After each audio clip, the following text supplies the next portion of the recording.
La construction d'une maison passive commence comme celle d'une maison ordinaire, classiquement par le choix du lieu d'implantation.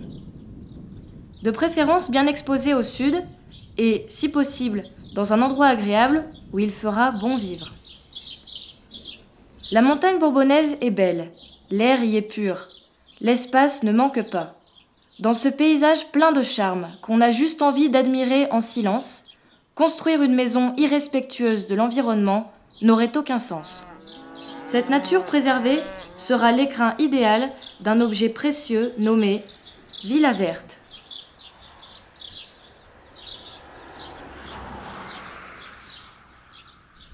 On s'est dit autant faire les choses en grand.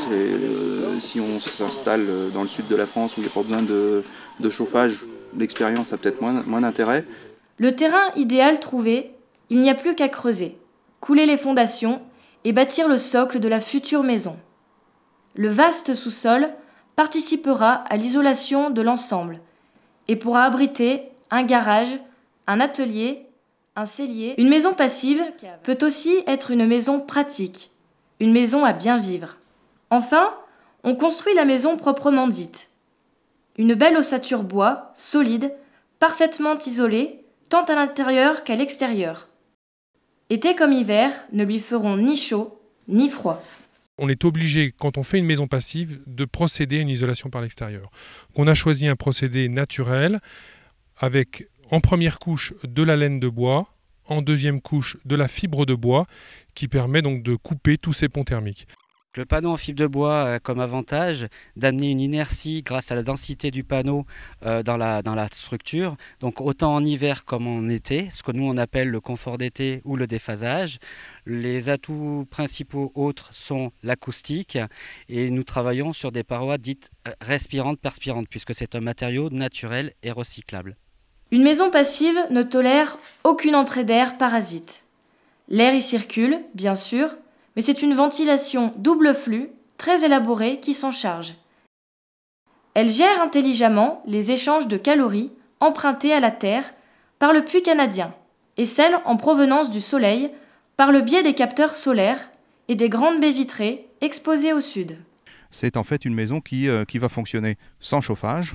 C'est-à-dire que plutôt que de faire entrer de l'air froid, comme on voit sur une installation classique, et d'avoir une VMC qui vous chasse l'air que vous avez réchauffé avec grand mal, on échange. C'est-à-dire qu'on amène, par le biais d'un échangeur thermique, de l'air qui est réchauffé déjà. Et en plus, donc là, sur une installation comme celle-là, il y a ce qu'on appelle un puits canadien. Alors celui-là est à eau glycolée.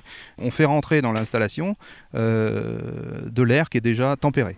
Ce système, complexe à concevoir, est en réalité très simple à utiliser. Le puits canadien à eau ne nécessite aucun entretien. Il passe exactement dans les fouilles de la maison. Il fait tout le tour. Donc en fait, quand on a creusé pour la maison, on a posé le tuyau. Il y a à peu près 100 mètres de tuyau qui fait le tour de la maison. En hiver, on a la possibilité de réchauffer l'air qui va être soufflé dans la maison. Donc un air à moins 10 va être chauffé à 0 degré. Ça va le réchauffer, ça va prendre 10 degrés en fait. Vous allez avoir, exactement comme sur la photo, 3 capteurs solaires sur le toit. Ces capteurs solaires vont être chauffés par le soleil. À l'intérieur, on a un fluide caloporteur. Donc le fluide caloporteur va venir nous chauffer en chaufferie un ballon de 500 litres. Et ce système-là va permettre aux occupants de la maison passive d'avoir une consommation d'eau chaude sanitaire, une économie de l'ordre de 60%, de 60 à 65% sur un système classique.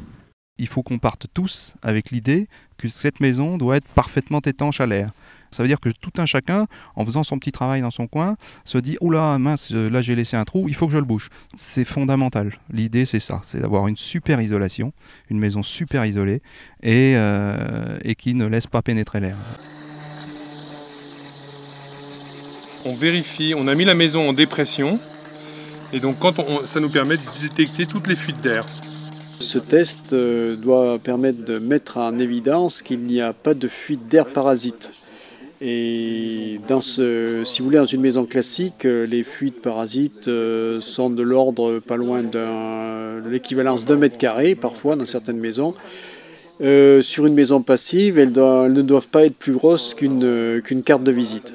Et c'est ce qu'on vérifie aujourd'hui dans cette maison qui effectivement démontre bien que l'étanchéité à l'air a bien été effectuée dans cette maison passive.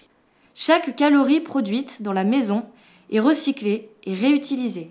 Alors, une maison passive, ça ne consomme vraiment rien ? Une maison passive, ça consomme presque rien. En réalité, un peu d'électricité est nécessaire, mais tellement peu. Consommant peu d'énergie, la villa verte est non seulement économique, mais également écologique et respectueuse de l'environnement. Elle est aussi, et surtout, novatrice et représente une approche réaliste du futur, une expérience passionnante et riche d'enseignements pour toutes les personnes impliquées dans sa réalisation. On est dans une technologie et une technique de réalisation qui est très nouvelle, hein. On n'a pas beaucoup de recul. Il faut que tous les professionnels qui interviennent aient une certaine sensibilité vis-à-vis de la construction. On est en train de faire la maison de demain et on ne pouvait pas passer à côté de ça au niveau de l'étanchéité à l'air, au niveau des produits, des mises en œuvre de produits, des masses volumiques de produits. Pour nous, ça a été un chantier test, une image réelle de ce qui va se faire demain. On fait déjà pas mal de projets en France, il nous manquait ça dans le territoire de l'Auvergne aujourd'hui. Maintenant, c'est en train de se concrétiser. Ça va nous permettre donc aujourd'hui de communiquer dessus et de présenter notre savoir-faire.